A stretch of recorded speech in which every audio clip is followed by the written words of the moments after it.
আসসালামু আলাইকুম। আগ্রাবাদ মহিলা কলেজে আয়োজিত অনলাইন ক্লাসে তোমাদের স্বাগত জানাচ্ছি। আমি লুৎফুন্নেসা চৌধুরী, প্রভাষক, জীববিজ্ঞান বিভাগ। আশা করি আমার মেয়েরা সবাই ভালো আছো। গত দুটো ক্লাস জুড়েই আমি উদ্ভিদ বিজ্ঞান প্রথম পত্র উদ্ভিদ বিজ্ঞানের নবম অধ্যায় উদ্ভিদের সারবৃত্তীয় প্রক্রিয়া বা প্লান্ট ফিজিওলজি নিয়ে আলোচনা করছিলাম।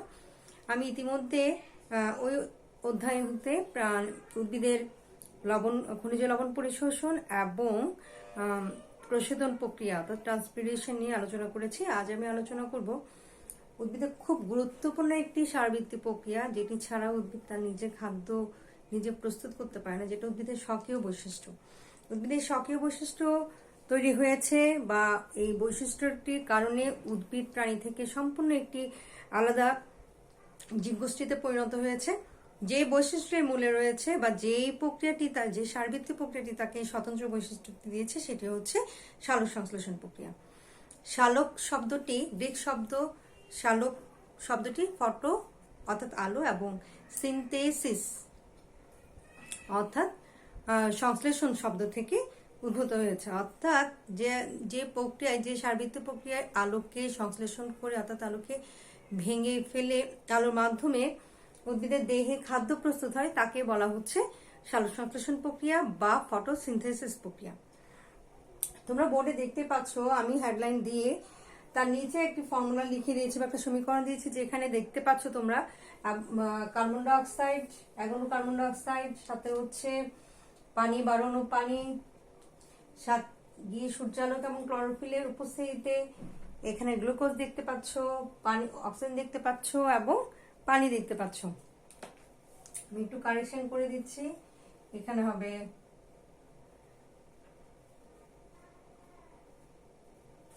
এবং অক্সিজেন দেখতে পাচ্ছ। এখান থেকে একটা জিনিস তোমাদের কাছে ক্লিয়ার যে কার্বন ডাইঅক্সাইড এবং পানি মিলে এই গ্লুকোজ বা শর্করা জাতীয় খাদ্য প্রস্তুত হয় এবং সে সাথে উপজাত হিসেবে পানি এবং অক্সিজেন বিমুক্ত ঘটে। এক্ষেত্রে আমি একটু বলবো যে সালোক সংশ্লেষণ প্রক্রিয়ায় অংশগ্রহণের জন্য উদ্ভিদের দেহে এই শ্রেষ্ঠ এই সারবৃত্তীয় প্রক্রিয়ায় কয়েকটি উপাদান, অত্যাবশ্যকীয় উপাদান আছে, যে উপাদানগুলোর একত্রিত ক্রিয়াকলাপের মাধ্যমে পুরো প্রসেসটা সংঘটিত হয়। সেই উপাদানগুলো কি কি? প্রথমে যদি বলি তাহলে উদ্ভিদের দেহে উদ্ভিদের যে একটু বিশেষ বৈশিষ্ট্য রয়েছে উদ্ভিদ কোষে, আমরা জানি সেটা হচ্ছে উদ্ভিদ কোষের বিশেষ বৈশিষ্ট্য হচ্ছে ক্লোরোপ্লাস্ট অর্থাৎ বর্ণকণিকা। উদ্ভিদের দেহে অনেক ধরনের বর্ণকণিকা আছে। ক্লোরোপ্লাস্ট বর্ণকণিকাটি 3 ধরনের হতে পারে: লিউকোপ্লাস্ট বর্ণহীন, ক্রোমোপ্লাস্ট রঙিন বর্ণের জন্য দায়ী অর্থাৎ লিউকোপ্লাস্ট নামক বর্ণহীন লিউকোপ্লাস্টের উপস্থিতিতে উদ্ভিদের মূলগুলো কি এরকম হয়? বর্ণহীন হয়। ক্রোমোপ্লাস্টের উপস্থিতিতে উদ্ভিদের রঙিন বর্ণের ফুলের আবির্ভাব ঘটে, ফলের রঙের পরিবর্তন হয়, বিভিন্ন বর্ণের ফল দেখা যায় বা ফুল দেখা যায়। আর রয়েছে সেই বিশেষ স্পেশালিটি অর্থাৎ ক্লোরোপ্লাস্ট বা সবুজ বর্ণের বর্ণকণিকা, যেটির কারণে উদ্ভিদের দেহে পাতা এবং কাণ্ড, কচি কাণ্ডগুলো আমরা দেখতে পাই সবুজ বর্ণের দেখতে পাই। তাহলে বুঝতে পারছি উদ্ভিদ কোষে একটি বিশেষ আমরা জেনেছি আগে যে উদ্ভিদ কোষে একটি বিশেষ বৈশিষ্ট্য হচ্ছে ক্লোরোপ্লাস্ট। এই ক্লোরোপ্লাস্টের উপস্থিতির কারণে উদ্ভিদের পাতা এবং কাণ্ড সবুজ দেখায়। এর মধ্যে আরো একটি বিশেষ বৈশিষ্ট্য হচ্ছে এই ক্লোরোপ্লাস্ট রয়েছে 2 ধরনের বর্ণকণিকা অর্থাৎ ক্লোরোপ্লাস্টে বেশ কিছু সবুজ বর্ণ হলেও ক্লোরোপ্লাস্টে বেশ কয়েক ধরনের বর্ণকণিকা আছে, যেমন হচ্ছে ক্লোরোফিল এ এবং ক্লোরোফিল বি। ক্লোরোফিল এ হচ্ছে হলুদাভ সবুজ এবং ক্লোরোফিল বি হচ্ছে নীলাভ সবুজ বর্ণকণিকা। আমি আবারও বলছি, ক্লোরোফিল এ ক্লোরোপ্লাস্টের যে ক্লোরোফিল অণুগুলো আছে তার মধ্যে ক্লোরোপ্লাস্টে আছে মূলত ক্লোরোফিল এবং আছে জ্যান্থোফিল বা ক্যারোটিনয়েড এবং আছে ফাইকোসাইনিন এবং ফাইকোইরিথ্রিন। এক্ষেত্রে যে ক্লোরোফিল অণুর কথা বলেছি, ক্লোরোফিল অণুগুলো আবার 2 ধরনের হতে পারে, যেমন ক্লোরোফিল এ এবং ক্লোরোফিল বি। ক্লোরোফিল এর উপস্থিতিতে বা ক্লোরোফিল এ হচ্ছে হলুদাভ সবুজ বর্ণকণিকা এবং ক্লোরোফিল বি হচ্ছে নীলাভ সবুজ বর্ণকণিকা। আমি আবারও বলছি, ক্লোরোফিল এ হচ্ছে হলুদাভ সবুজ বর্ণকণিকা, ক্লোরোফিল বি হচ্ছে নীলাভ সবুজ বর্ণকণিকা। এছাড়া রয়েছে ক্যারোটিনয়েড। ক্যারোটিনয়েডে রয়েছে ক্যারোটিন এবং জ্যান্তোফিল।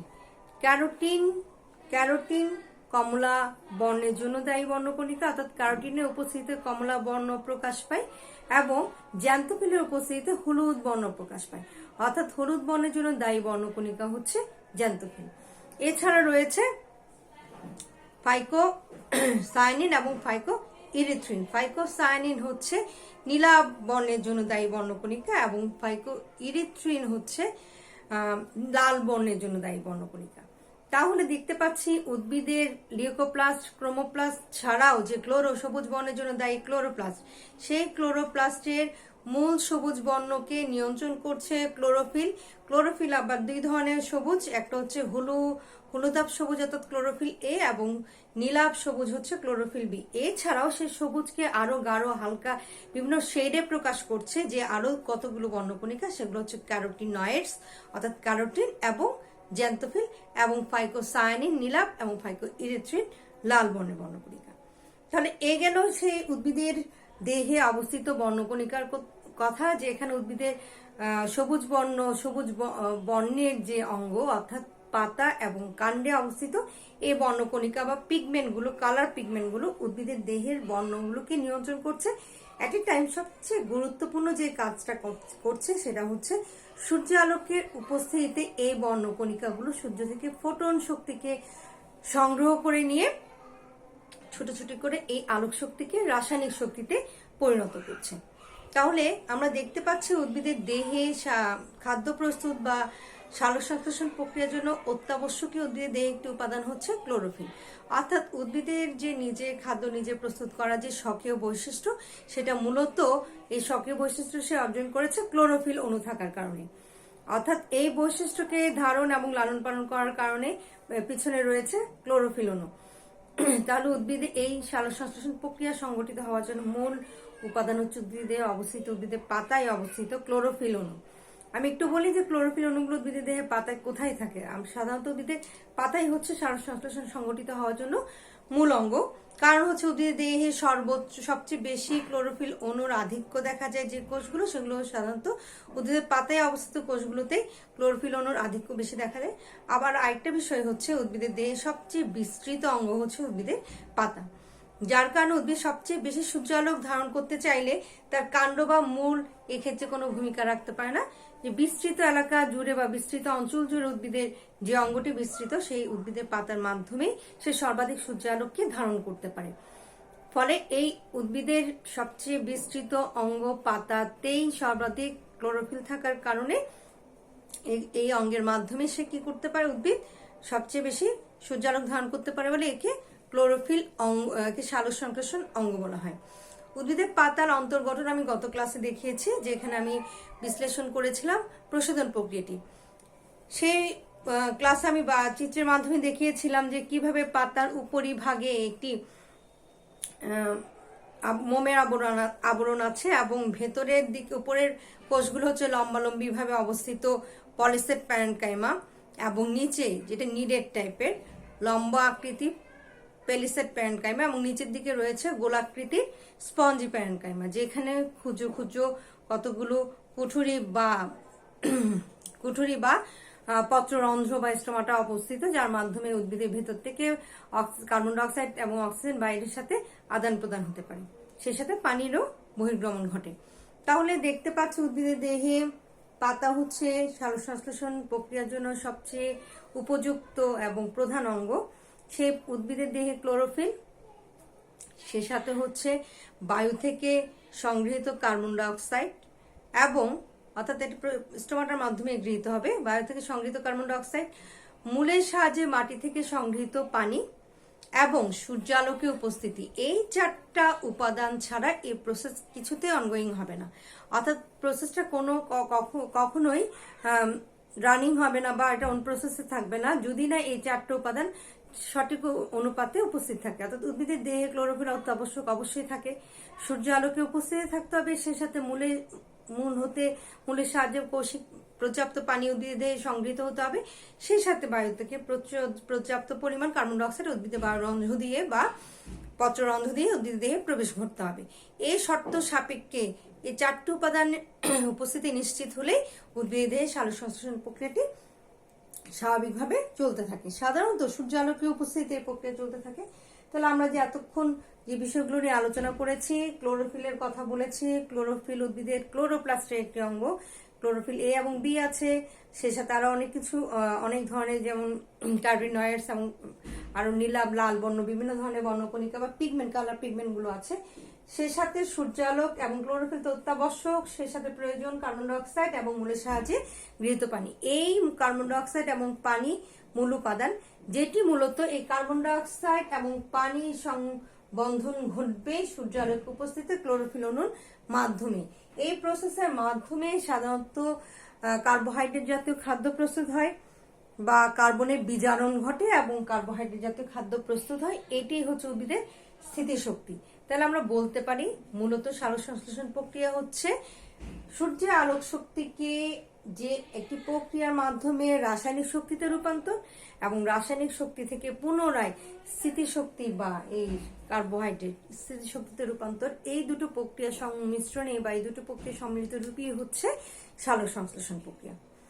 বইয়ে এই সংজ্ঞাটা যেভাবে দেয়া আছে, আমি যদি বইয়ের সংজ্ঞাটা অনুযায়ী তোমাদেরকে বলতে চাই, উদ্ভিদের সারবৃত্তীয় প্রক্রিয়ায় উদ্ভিদের জীব কোষস্থ ক্লোরোফিলের উপস্থিতিতে, ক্লোরোফিল সূর্য আলোকের উপস্থিতিতে ছোট ছোট করে কি করবে, রাসায়নিক শক্তিকে আলোক শক্তিকে রাসায়নিক শক্তিতে পরিণত করবে। আবারও বলছি, আলোক শক্তিকে অর্থাৎ সূর্যের আলোক শক্তিকে এটিপি বা এনএডিপি রূপে রাসায়নিক শক্তিতে রূপান্তর করে এবং সেই রাসায়নিক শক্তিকে কাজে লাগিয়ে বা এটিপি এবং এনএডিপি কে ব্যবহার করে কার্বন বিজারণের মাধ্যমে কার্বনকে পানি দ্বারা বিজারিত করে কার্বোহাইড্রেট জাতীয় খাদ্য প্রস্তুত করে, তাকে বলা হচ্ছে সালোক সংশ্লেষণ। বিজারণ করে স্থিতিশক্তি রূপে কার্বোহাইড্রেট জাতীয় খাদ্য প্রস্তুত করে এবং উপজাতি হিসেবে কার্বন অক্সিজেন উৎপন্ন করে, তাই সেই প্রক্রিয়াটিকেই বলা হচ্ছে সালোক সংশ্লেষণ প্রক্রিয়া বা ফটোসিনথেসিস। খুব সাধারণ একটি জ্ঞানমূলক প্রশ্ন যে ফটোসিনথেসিস বা সালোক সংশ্লেষণ প্রক্রিয়া বলতে কি বুঝো?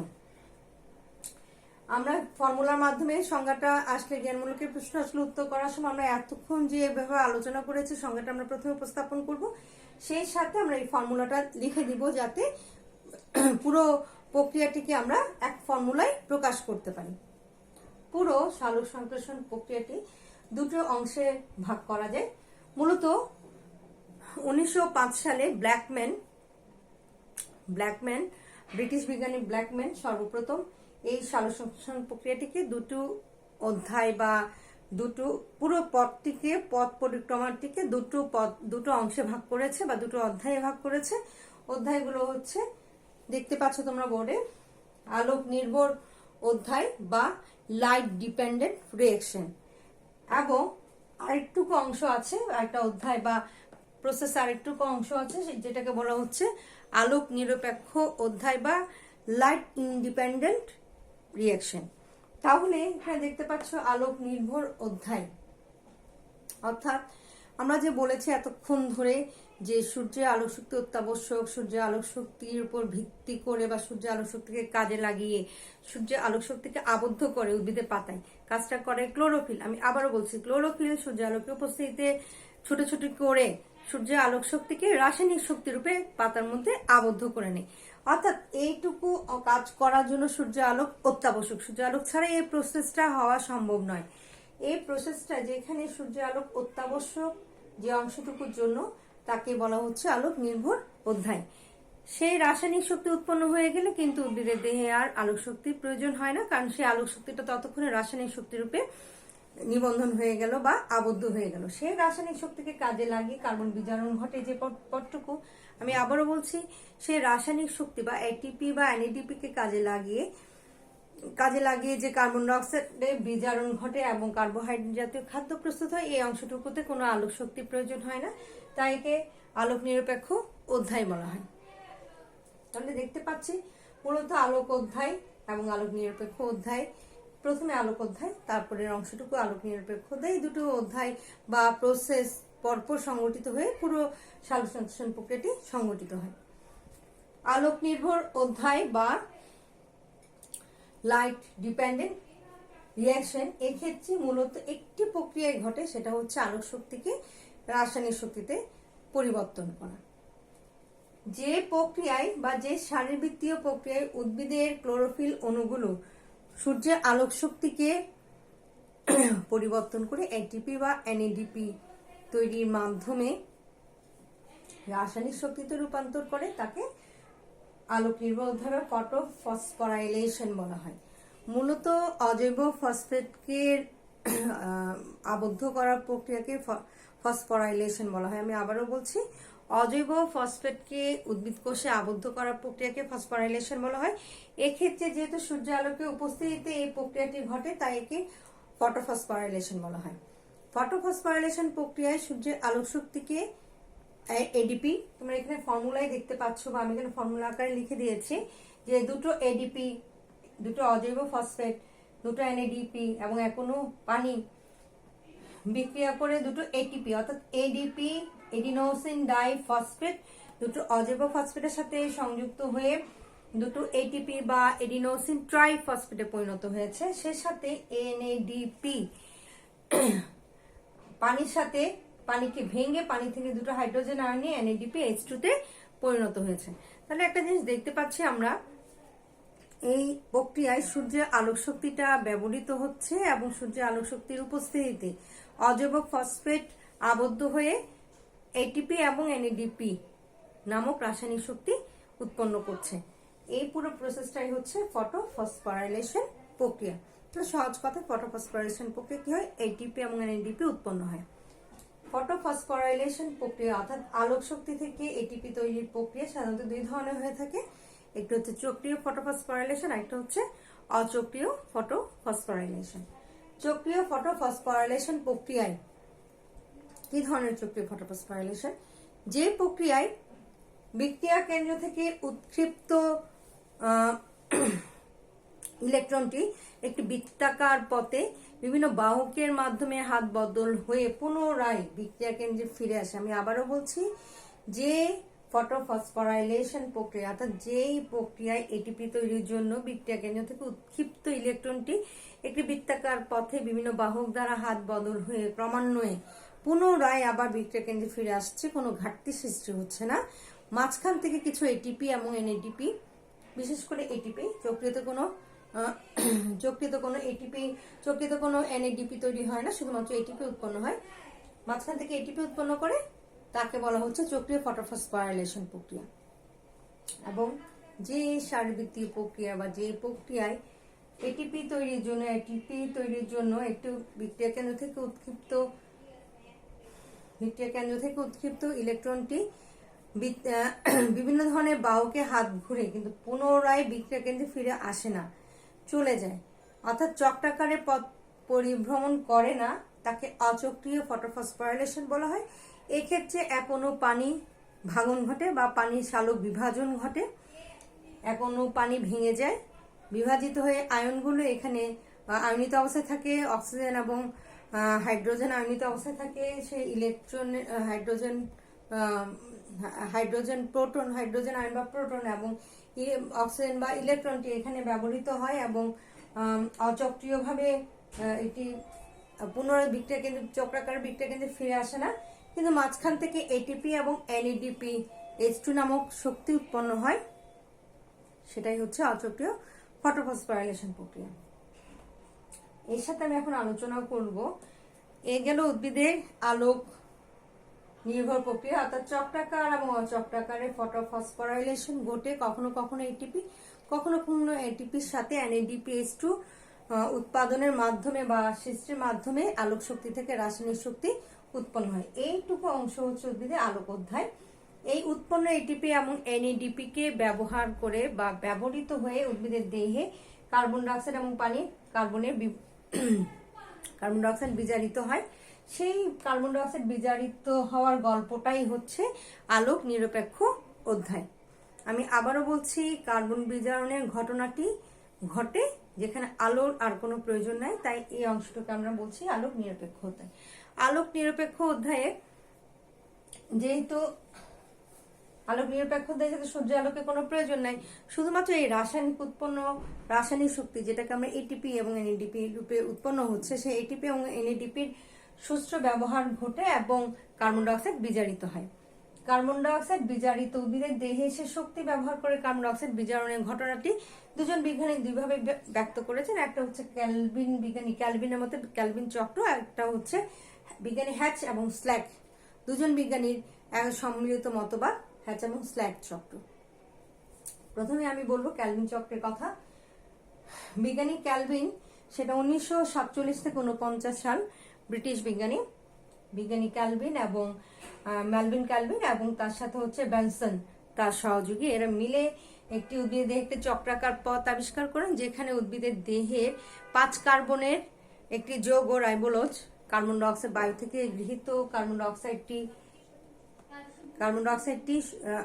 গ্রহণ করার মাধ্যমে সাথে যৌগ গঠন করে অস্থায়ী 6 কার্বনের কিটো অ্যাসিড এবং সৃষ্টির মাধ্যমে অবশেষে 6 কার্বন স্থায়ী 6 কার্বন বিশিষ্ট গ্লুকোজে পরিণত হয়। প্রথমে ফ্রুক্টোজ, তারপর গ্লুকোজ, পরবর্তীতে সেই গ্লুকোজটা উদ্ভিদ দেহে স্টার্চ বা শ্বেতসার রূপে জমা হতে থাকে। সেই সাথে 4 কার্বনী ইরিথ্রোজ যুক্ত চক্রাকারে ইরিথ্রোজ উৎপন্ন হয়ে এই চক্রটিকে চক্রাকারে আবর্তন করতে থাকে, অর্থাৎ উদ্ভিদের দেহে 5 কার্বনের রাইবোলোজের প্রাপ্যতা সবসময় নিশ্চিত করে। তাই ক্যালভিনের এই চক্রটি মাধ্যমে উদ্ভিদের দেহে সহজলভ্য 5 কার্বনের রাইবোলোজের কথা উল্লেখ করা হয়েছে এবং গৃহীত যে আমরা কার্বন ডাইঅক্সাইড দেখতে পাচ্ছি তার সুষ্ঠু গ্রহণ বা সংযুক্তি এবং তার মাধ্যমে 6 কার্বনের যে আমাদের গ্লুকোজ বা কার্বোহাইড্রেট সৃষ্টি, তার একটা সুষ্ঠু ব্যাখ্যা আমরা ক্যালভিন চক্রে দেখতে পাই। আরেকটা ব্যাপার হচ্ছে ক্যালভিন চক্রের প্রথম স্থায়ী পদার্থ হচ্ছে 3 কার্বনের ফসফোগ্লিসারিক অ্যাসিড। আবারও বলছি 3 কার্বনের ফসফোগ্লিসারিক অ্যাসিড। তাই ক্যালভিন চক্রকে C3 চক্র বলা হয়। আমি লিখে দিচ্ছি, ক্যালভিন চক্রকে C3 চক্র বলা হয় এবং একে C4 চক্র বলা হয়। ক্যালভিন চক্রকে C3 চক্র বলা হয় কারণ ক্যালভিনের মতে উদ্ভিদের দেহে কার্বন ডাইঅক্সাইড গৃহীত হওয়ার পর প্রথম স্থায়ী যে যৌগটি সেটি হচ্ছে 3 কার্বন বিশিষ্ট ফসফোগ্লিসারিক অ্যাসিড। এই কারণে 3 কার্বন বিশিষ্ট বলে একে C3 চক্র বলা হয় এবং যে সকল উদ্ভিদের ক্ষেত্রে এই চক্রটি পরিলক্ষিত হয় বা প্রমাণ করা গিয়েছে সে সকল উদ্ভিদকে C3 উদ্ভিদ বলা হচ্ছে। অপরপক্ষে হ্যাচ এবং স্ল্যাক, বিজ্ঞানী হ্যাচ এবং স্ল্যাকের মতে উদ্ভিদের দেহে 5 কার্বন নয় বরং 4 কার্বনের অক্সালো অ্যাসিটিক অ্যাসিড হচ্ছে সহজলভ্য বা সর্বাধিক প্রাপ্ত 4 কার্বনের যৌগ, যেটি উদ্ভিদ দেহে বেশ সহজলভ্য। সেই 4 কার্বনের অক্সালো অ্যাসিটিক অ্যাসিড বায়ু থেকে গৃহীত কার্বন ডাইঅক্সাইডটা গ্রহণ করে এবং অবশেষে 6 কার্বনের কার্বোহাইড্রেট তৈরি করে থাকে। এক্ষেত্রে হ্যাচ এবং স্ল্যাকের মতে উদ্ভিদের দেহের প্রথম স্থায়ী পদার্থ হচ্ছে ম্যালিক অ্যাসিড, 4 কার্বন বিশিষ্ট ম্যালিক অ্যাসিড। এই কারণে হ্যাচ এবং স্ল্যাকের এই চক্রটিকে বলা হয়ে থাকে C4 চক্র বলা হয়ে থাকে। এবং যে সকল উদ্ভিদে তারা এই চক্রটি প্রমাণ করতে পেরেছেন বা যে সকল উদ্ভিদের দেহে এই কার্বন বিজারণে এই চক্রটি পরিলক্ষিত হয় তাকে C4 চক্র বলা হয়। তাহলে একটা দেখতে পাচ্ছি আমরা আলোক নিরপেক্ষ অধ্যায়ে মূলত কার্বন সংযুক্তির মাধ্যমে কিভাবে কার্বোহাইড্রেট তৈরি হয় এবং সেখানে নৈপথ্যে কাজ করে থাকে আমাদের প্রথম আলোক অধ্যায়ে সৃষ্ট বা উৎপন্ন হওয়া রাসায়নিক শক্তি, যে রাসায়নিক শক্তিটা এই কার্বন উদ্ভিদের দেহে কার্বন সংযুক্তিতে কাজ করে কার্বনটিকে বিজারিত করে 6 কার্বনের কার্বোহাইড্রেট তৈরি করে এবং সেই সাথে স্থিতিশক্তির কার্বোহাইড্রেট হচ্ছে উদ্ভিদের দেহে স্থিতিশক্তি রূপে ওই শক্তির আলো শক্তিটা সেখানে নিবন্ধিত হয় বা জমা হয়ে থাকে। এগুলো আমাদের আজকে আমি চেষ্টা করেছি তোমাদেরকে বোর্ডে এটা এঁকে আর অধ্যায়গুলোর মাধ্যমে বা স্টেপগুলোর মাধ্যমে পুরো সালোক সংশ্লেষণ প্রক্রিয়া সম্পর্কে একটা থরো আলোচনা বা পুরো একটা ধারণা দিতে। আমি আরো বিস্তারিত আলোচনা পরবর্তী ক্লাসে তোমাদেরকে বিস্তারিত আলোচনা নিয়ে হাজির হব। এখন একটা জিনিস লক্ষ্য করে দেখো, সালোক সংশ্লেষণ প্রক্রিয়াটি মূলত আলোক অধ্যায় এবং আলোক নিরপেক্ষ অধ্যায় দুটো ধাপে বা অধ্যায়ে সম্পন্ন হয়। প্রথম আলোক নির্ভর অধ্যায়টি মূলত আলোক শক্তি থেকে রাসায়নিক শক্তি উৎপাদন, যাকে আমরা ফটোফসফোরাইলেশন বলছি। এটি দুটো পথ পরিক্রমার মাধ্যমে, একটি হচ্ছে চক্রীয় ফটোফসফোরাইলেশন, একটা হচ্ছে অচক্রীয় পথ অর্থাৎ অচক্রীয় ফটোফসফোরাইলেশন প্রক্রিয়া। আমরা এগুলো পরবর্তী ক্লাসে আমি আলোচনা করব। আর আলোক নিরপেক্ষ অধ্যায়ে সৃষ্ট রাসায়নিক শক্তিটা, আলোক শক্তি থেকে সৃষ্ট রাসায়নিক শক্তিটা এখানে ব্যবহৃত হয় এবং কার্বোহাইড্রেট রূপে শক্তির রূপে উদ্ভিদের দেহে জমা হয়। অর্থাৎ যে সৃষ্ট গ্লুকোজ বা ফ্রুক্টোজের কথা বলছে, যেটা পরবর্তীতে স্টার্চ বা শ্বেতসারে পরিণত হচ্ছে উদ্ভিদের দেহে, সেগুলো শক্তি রূপে জমা হচ্ছে। এরপর আমি চলে যাচ্ছি যে আগামী ক্লাসে আমি যে ফটোফসফোরাইলেশন প্রক্রিয়া নিয়ে আলোচনা করব, সেই টপিকসটার জন্য কিছু আমাদের ধারণা থাকা দরকার যে উদ্ভিদের দেহে যে ফটোফসফোরাইলেশন ঘটে, অর্থাৎ উদ্ভিদের দেহে যে রাসায়নিক আলোক শক্তিটা রাসায়নিক শক্তির রূপে আবদ্ধ হচ্ছে, সেক্ষেত্রে রাসায়নিক শক্তিতে পরিণত হওয়ার জন্য যে বৃত্তাকার পথের কথা আমরা বলেছি, যে চক্রীয় অচক্রীয় ফটোফসফোরাইলেশন, এখানে বেশ কিছু পিগমেন্ট কাজ করে। আমি প্রথম ক্লাসের প্রথম দিকেই বলেছি ক্লোরোফিলের কথা, ক্যারোটিনয়েডস এর কথা, ফাইকোসায়ানিনের কথা, ফাইকোইথিনের কথা। এই সকল উপাদান, সে সাথে বিক্রিয়া কেন্দ্র, ক্লোরোফিল অণু, ইলেকট্রন বাহক, এরা সবাই সম্মিলিতভাবে এই পুরো প্রক্রিয়াটি বা চক্রীয় বা অচক্রীয় পথ পরিক্রমা অনুসরণ করে এটিপি বা এনএডিপি তৈরি করে। তাহলে সেই ফটো সিস্টেম এখানে কাজ করে। মূলত দুই ধরনের ফটো সিস্টেম কাজ করে, একটা হচ্ছে ফটো সিস্টেম 1, একটা হচ্ছে ফটো সিস্টেম 2। যদিও এই অংশটুকু আমরা আজকে আলোচনা করব আর তার বিস্তারিত প্রয়োগ দেখবো আমরা আগামী ক্লাসে, কিন্তু এটুকু অংশ আমরা আজকে জেনে না গেলে আগামী ক্লাসে আমরা পুরোপুরি হয়তো শেষ করতে পারবো। তাই একটু ভালো করে মনোযোগ দিয়ে এই অংশটুকু দেখো। আমি আলোচনা করছি এবং যথাসাধ্য চেষ্টা করছি সহজভাবে তোমাদের সামনে উপস্থাপন করার জন্য। ফটো সিস্টেম 1, ফটো সিস্টেম মূলত দুই ধরনের দেখতে পাচ্ছি, একটা হচ্ছে ফটো সিস্টেম 1, একটা হচ্ছে ফটো সিস্টেম 2। ফটো সিস্টেম 1 কে আমি P700 দিয়ে ইন্ডিকেট করছি এবং ফটো সিস্টেম 2 কে আমরা P680 দিয়ে ইন্ডিকেট করছি। এবার বলছি কেন তা করছি। ফটো সিস্টেম 1 এ বিক্রিয়া কেন্দ্রকে বলছি P700, কারণ ফটো সিস্টেম 1 এ অংশগ্রহণকারী ক্লোরোফিল এ, ফটো সিস্টেম 1 এ অংশগ্রহণকারী ক্লোরোফিল এ বর্ণকণিকাটি সর্বাধিক 700 ন্যানোমিটারের তরঙ্গদৈর্ঘ্য শোষণ করতে পারে। আমি আবারও বলছি, ফটো সিস্টেম 1 এ অংশগ্রহণকারী ক্লোরোফিল অণুটি, অর্থাৎ ফটো সিস্টেম 1 কে চালু করতে হলে যে ক্লোরোফিল অণুটি ছোট ছোট করে কাজ করবে, সেই ক্লোরোফিল অণু অর্থাৎ ক্লোরোফিল এ অণুটি সর্বাধিক 700 ন্যানোমিটারের তরঙ্গদৈর্ঘ্য শোষণ করতে পারে। তাহলে কথাটাকে একটু ঘুরিয়ে বলি, সর্বাধিক 700 ন্যানোমিটারের তরঙ্গদৈর্ঘ্য শোষণ করতে পারে এইরূপ ক্লোরোফিল এ অণুটি যখন ছোটাছুটি করে কাজ করবে বা যে কোনো একটি ফটো সিস্টেম চালু করে, সেই ফটো সিস্টেমটাই হচ্ছে ফটো সিস্টেম 1। এবং সেই ফটো সিস্টেম 1 এ ক্লোরোফিল এটি যেহেতু 700 ন্যানোমিটারের তরঙ্গদৈর্ঘ্য শোষণ করতে পারে সর্বাধিক, তাই এর বিক্রিয়া কেন্দ্রকে বলা হচ্ছে পি, অর্থাৎ ফটো সিস্টেম P700। এটা ক্লিয়ার এতটুকু অংশ? ঠিক একইভাবে ফটো সিস্টেম 2 এর বিক্রিয়া কেন্দ্রকে বলা হচ্ছে P680 এবং এতে অংশগ্রহণকারী বা ছোট করে কাজ করা যে মূল বর্ণকণিকা ক্লোরোফিল এ অণুটি সর্বাধিক 680 ন্যানোমিটারের তরঙ্গদৈর্ঘ্য শোষণ করতে পারে। কথাটাকে আবার ঘুরিয়ে বলি, যে ক্লোরোফিল এ সর্বাধিক 680 ন্যানোমিটারের তরঙ্গদৈর্ঘ্য শোষণ করে ছোট করে যে ফটো সিস্টেম চালু করতে পারে, সেটাই হচ্ছে ফটো সিস্টেম 2, যার বিক্রিয়া কেন্দ্রকে বলা হচ্ছে P680। এট এ টাইম এই ফটো সিস্টেম 1 এবং ফটো সিস্টেম 2 এর চালু অন প্রসেস রাখার জন্য যে ইলেকট্রনটি ক্লোরোফিল অণুটি তরঙ্গদৈর্ঘ্য গ্রহণ করলো সর্বাধিক মাত্রায়, একটি ইলেকট্রন উৎক্ষিপ্ত করলো, সেই ইলেকট্রনটি কিভাবে একটা নির্দিষ্ট চক্র বা অচক্রীয় পথ পরিক্রমা পাড়ি দেয়, তার জন্য কতগুলো ইলেকট্রন বাহক রয়েছে। সে বাহকগুলো কি, তাদের কথা একটু বলছে, তাদের সাথে আমাদের পরিচয় করে দিই। একটা হচ্ছে ফিওফাইটিন, পিএইচ দিয়ে আমরা প্রকাশ করি, তাকে বলা হয় ফিওফাইটিন। এবং আরেকটা হচ্ছে পিকিউ প্লাস্টোকুইনন। ফিওফাইটিন কি? ফিওফাইটিন হচ্ছে ঠিক উদ্ভিদের দেহে অবস্থিত খুব ক্ষুদ্র একটি ক্লোরোফিল এ অণু। পিএইচ হচ্ছে, ফিওফাইটিন হচ্ছে খুব ক্ষুদ্র একটি ক্লোরোফিল এ অণু। প্লাস্টোকুইনন হচ্ছে উদ্ভিদের দেহে অবস্থিত একটি ক্ষুদ্র প্রোটিন অণু। সাইটোক্রোম টি এবং সাইটোক্রোম এফ এগুলো হচ্ছে কতগুলো ইলেকট্রন বাহক। আমি আবারও বলছি, সাইটোক্রোম টি এবং সাইটোক্রোম এফ হচ্ছে উদ্ভিদের দেহে অবস্থিত কতগুলো ইলেকট্রন বাহক। পিসি হচ্ছে প্লাস্টোসায়ানিন, এটি একটি প্লাস্টোসায়ানিন এক ধরনের প্রোটিন, ক্ষুদ্র প্রোটিন কণা। ফেরিডক্সিন, তা উদ্ভিদে অবস্থিত একটু ফেরিডক্সিন বর্ণকণিক প্রোটিন কণা। আর হচ্ছে এনএডিপি রিডাকটেজ, এক ধরনের একটি এনজাইম। এনএডিপি তৈরির জন্য যে এনজাইমটা অত্যাবশ্যক, সেই এনএডিপি রিডাকটেজও এখানে বাহক হিসেবে কাজ করে এবং এনএডিপি তৈরি করে থাকে। তাহলে এই গেল আমার ইলেকট্রন বাহকগুলো।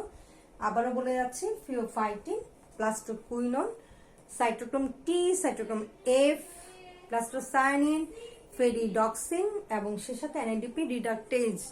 তাহলে এই এনজাইমগুলো নিয়ে এই পুরোটাই হচ্ছে আমাদের ফটোসিস্টেম। তোমরা একটু বইয়ে আজকে আলোচিত টপিকসগুলো নিয়ে বই একটু আলোচনা করবা বা নাড়াচাড়া করবা, একটু চোখ বুলিয়ে নিবা, তাহলে পরবর্তী ক্লাস তোমাদের জন্য সহজ হবে। আগামী ক্লাসে আমি তোমাদেরকে ফটোফসফোরাইলেশন প্রক্রিয়াটি নিয়ে বিস্তারিত আলোচনা করবো। সেই পর্যন্ত সবাই সুস্থ থাকো, ভালো থাকো, আল্লাহ হাফেজ।